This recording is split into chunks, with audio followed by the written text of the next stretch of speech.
केंद्रीय गृहमंत्री अमित शाह यांनी संसदेत पाकव्याप्त काश्मीरच्या प्रश्नावरून पंडित नेहरूंना टार्गेट करून एक वादग्रस्त विधान केलं। ते म्हणाले पंडित नेहरूंनी तेव्हा दोन घोड चुका केल्या। एक म्हणजे भारत पाकिस्तान लढाई दरम्यान पूर्ण काश्मीर जिंकण्याची संधी असताना त्यांनी तसं न करता शस्त्रसंधी केली, त्यामुळे तो भूभाग अनधिकृतरित्या पाकिस्तानच्या ताब्यात गेला। आणि दुसरी चूक म्हणजे काश्मीरचा प्रश्न गरज नसताना संयुक्त राष्ट्रसंघात नेला। आपल्या म्हणण्याला पुरावा म्हणून अमित शाह यांनी पंडित नेहरूंनी शेख अब्दुल्ला यांना लिहिलेल्या पत्राचा दाखला दिला आणि सांगितलं की त्यात नेहरूंनी स्वतः ही चूक झाल्याचं मान्य केलं होतं। गृहमंत्र्यांच्या त्या वक्तव्यावरून विरोधकांनी सभागृहात चांगलाच गोंधळ घातला। मंडळी, पण अमित शाह दावा करतायत तसं खरंच नेहरूंमुळे पाकव्याप्त काश्मीरचा प्रश्न भारताच्या अवघड जागेचं दुखणं झालंय का? सध्या पाकव्याप्त काश्मीरमध्ये नेमकी काय परिस्थिती सुरू आहे आणि भाजप किंवा मोदींची पीओके भारतात आणण्यासाठी नेमकी काय रणनीती सुरू आहे? चला सगळं सविस्तरपणे जाणून घेऊयात।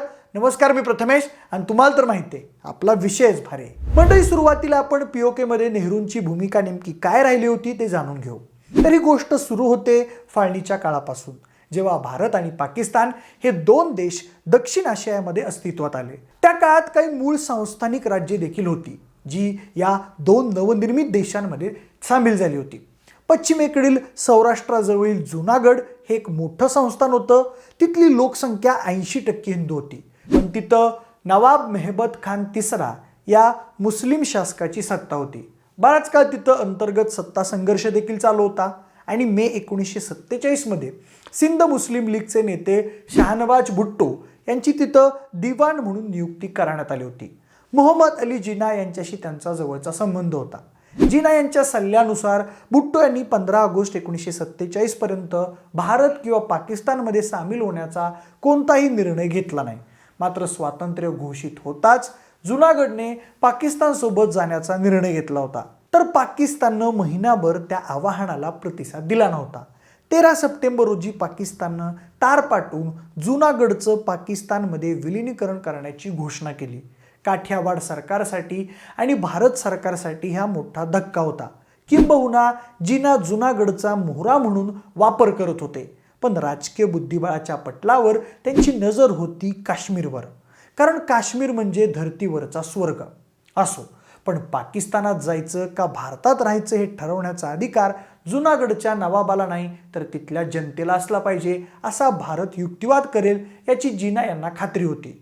पण जिना यांना ते हवं होतं, कारण जेव्हा काश्मीरची बारी येईल तेव्हा आपण हेच सांगायचं की पाकिस्तान की भारत हे ठरवण्याचा अधिकार काश्मीर जनतेला आहे, असं जिना यांना वाटत होतं। त्यांना भारताला आपल्या जाळ्यात अडकवायचं होतं। त्याबद्दल राजमोहन गांधी यांनी सरदार पटेल यांच्या पटेल अ लाईफ या चरित्रात काही गोष्टी लिहिल्या आहेत। त्या पुस्तकानुसार आता पाकिस्तानचा तो काश्मीर बळकवण्याचा डाव हाणून पाडण्याची पाळी भारताची होती आणि त्याची सर्वस्वी जबाबदारी तत्कालीन पंतप्रधान जवाहरलाल नेहरू आणि गृहमंत्री सरदार पटेल यांच्यावर होती। दरम्यान 22 ऑक्टोबर 1947 रोजी पाकिस्तानातून सुमारे 200-300 ट्रक काश्मीरमध्ये आले। ते ट्रक पाकिस्तानच्या सरहद प्रांतातील आदिवासींनी भरलेले होते। त्यांची संख्या सुमारे 5000 होती आणि ते आफ्रिदी, वजीर आणि मेहसूद जमातीचे होते। ते स्वतःला स्वातंत्र्य सैनिक म्हणत होते आणि त्यांचे नेतृत्व पाकिस्तानातून सुट्टीवर आलेल्या सैनिकांनी केलं होतं। काश्मीर काबीज करून ते पाकिस्तानात विलीन करण्याचा त्यांचा स्पष्ट हेतू होता। पण खरं तर तोवर काश्मीरवासियांचा भारतासोबत राहावं की पाकिस्तानसोबत जावं याबाबत काहीच निर्णय झाला नव्हता।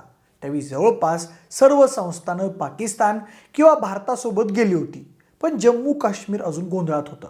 पुढं 12 ऑगस्ट 1947 रोजी जम्मू आणि काश्मीरचे महाराजा हरी सिंग यांनी भारत आणि पाकिस्तानमध्ये यथास्थिती करारावर स्वाक्षरी केली। आता तो करार काय, तर जम्मू काश्मीर कोणत्याही देशात सामील होणार नाही तर स्वतंत्र राहील। पण त्या करारानंतरही पाकिस्ताननं त्यांच्या निर्णयाचा आदर न करता राज्यावर हल्ला केला।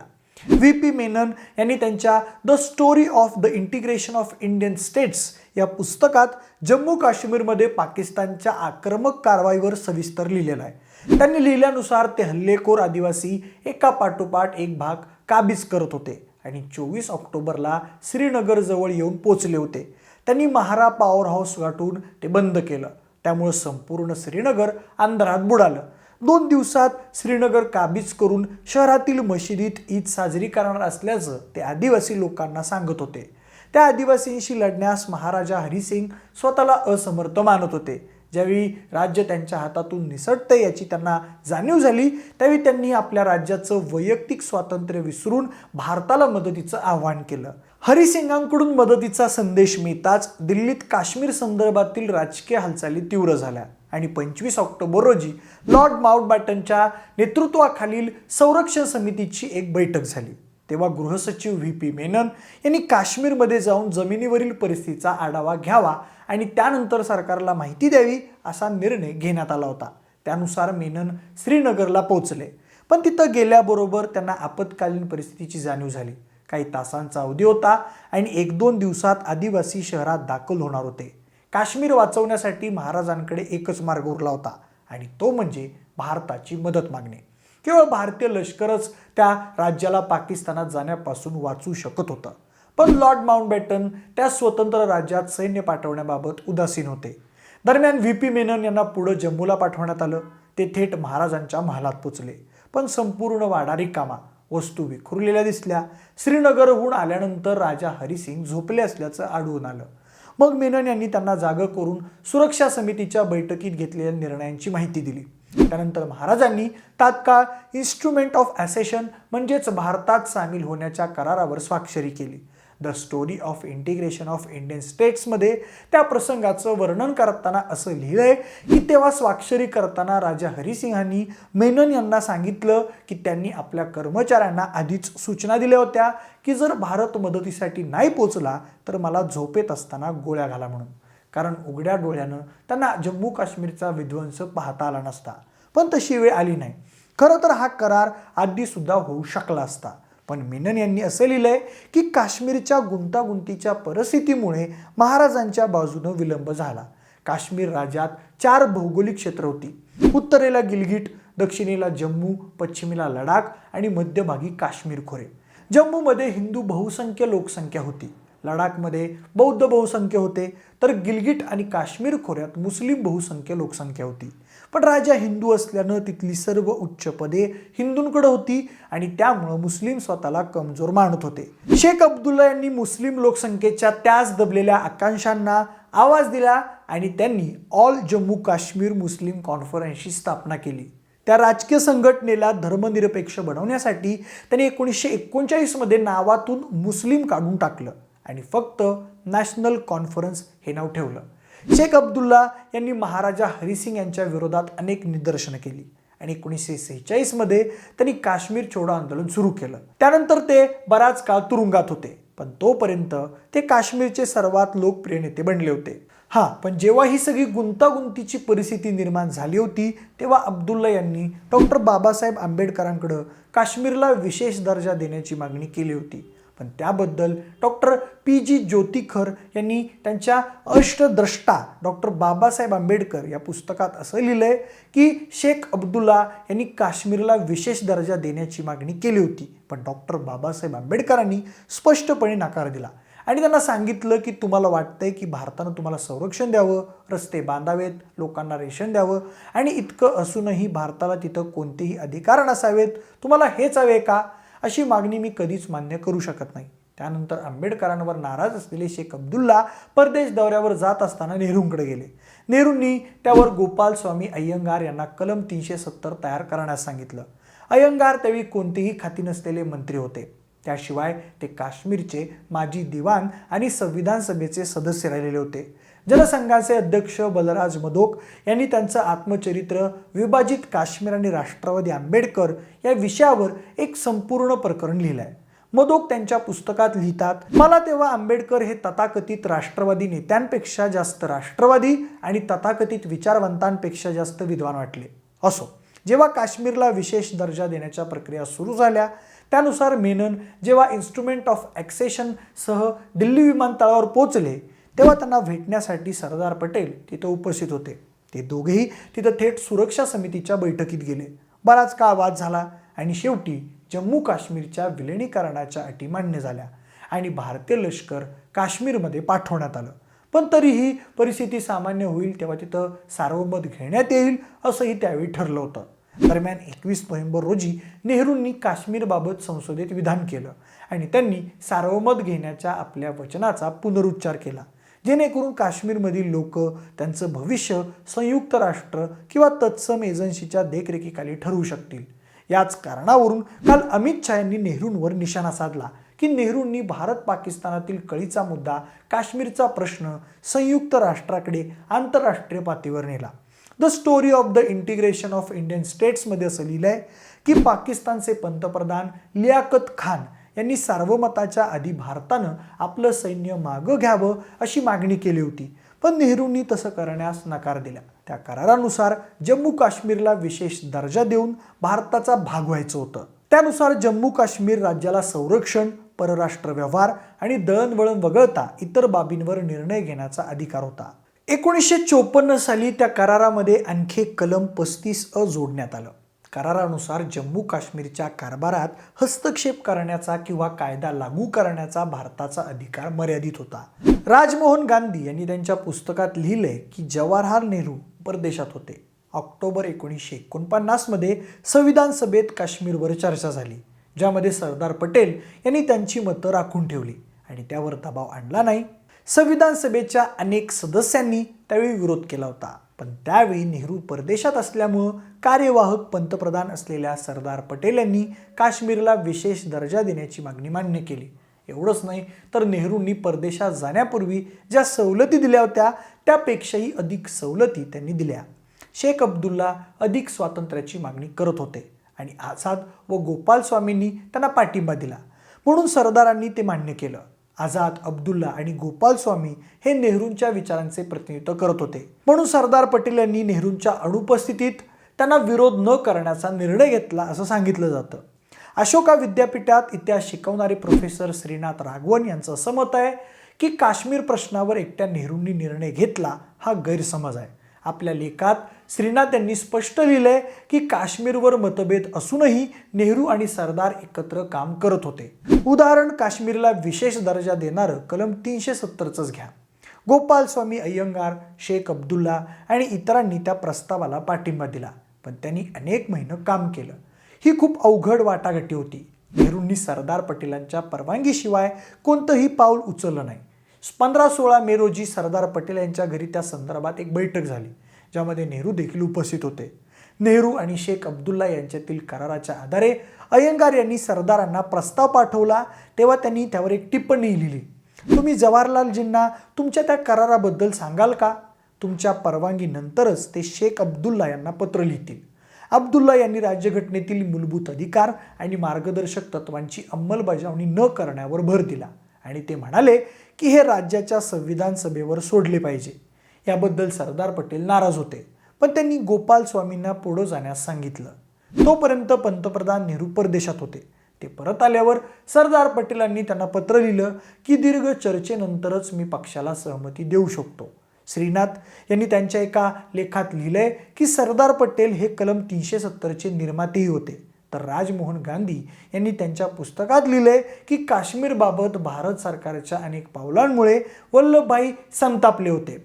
सार्वमत घेणे, प्रकरण संयुक्त राष्ट्रात नेणे, मोठा भाग पाकिस्तानात गेल्यावर महाराजांचे राज्याबाहेर जाणे, अशा परिस्थितीत युद्धविराम पाळणे, अशा अनेक मुद्द्यांवर सरदारांचं एकमत झालं नाही.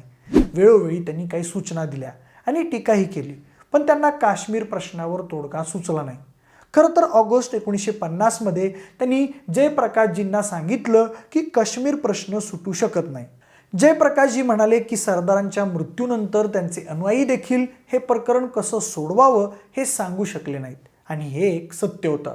जानेवारी 1948 मध्ये भारतानं काश्मीरचा मुद्दा संयुक्त राष्ट्रात नेला आणि तिथं सार्वमताची मागणी उभी राहिली. संयुक्त राष्ट्रांच्या मध्यस्थीनं भारताचा वाटा भारताकडे आणि पाकिस्तानचा वाटा पाकिस्तानकडे राहिला. जो भाग पाकिस्तानात गेला त्याला आज पाकव्याप्त काश्मीर म्हणजेच पाक ऑक्युपाईड काश्मीर असं म्हटलं जातं. त्यामध्ये कोणताही बदल झाला नाही. सर्वांची परिस्थिती तशीच होती.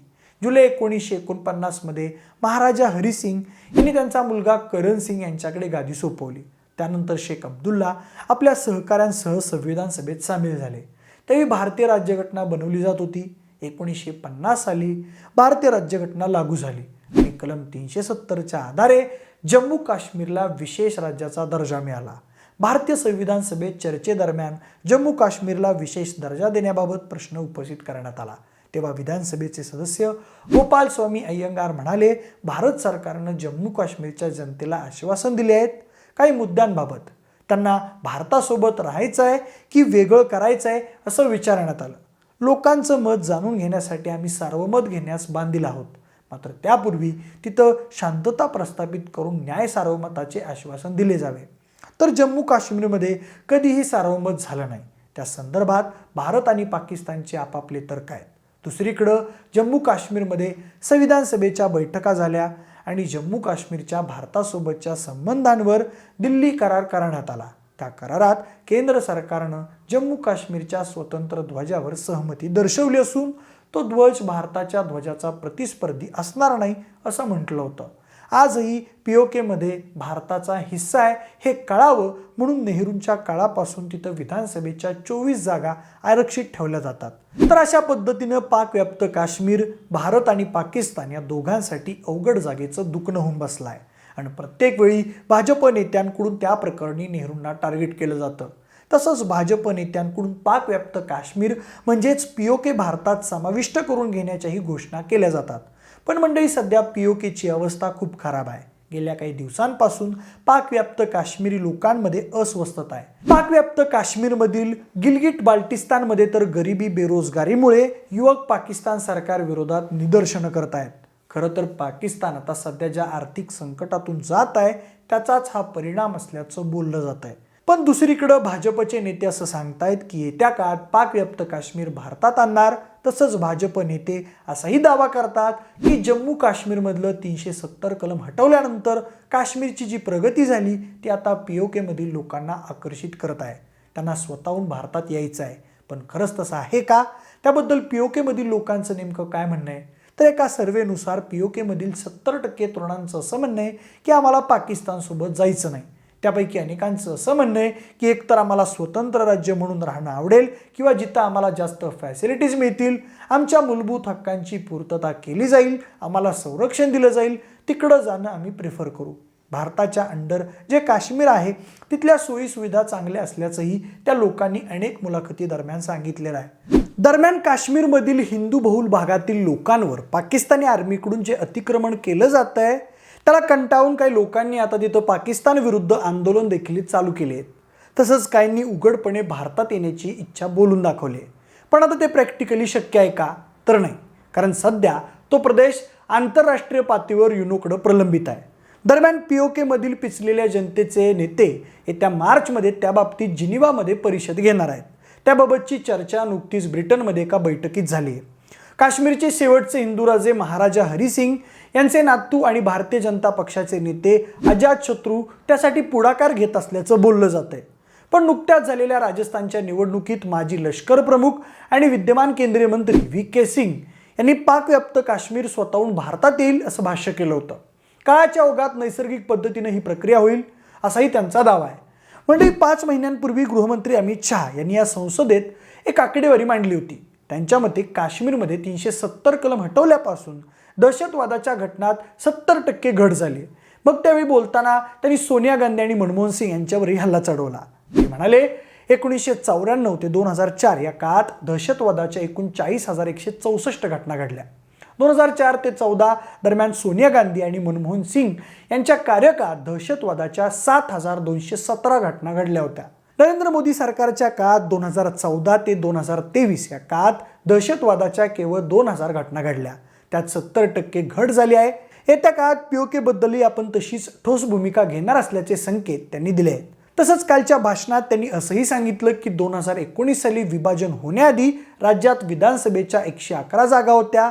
त्यात काश्मीरमध्ये 46, जम्मूत 37, लडाखमध्ये 4 तर पीओकेमधील 24 जागांचा समावेश होता.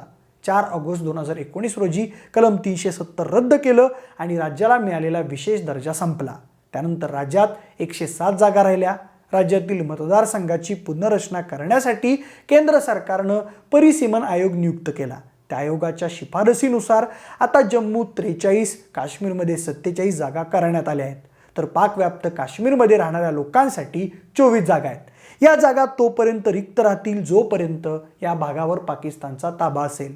जेव्हा हा भाग भारताच्या ताब्यात येईल तेव्हा तिथले भारतीय लोक त्यांचे लोकप्रतिनिधी निवडतील आणि राज्यातील विधानसभेच्या जागा 90+24 अशा एकूण 114 होतील।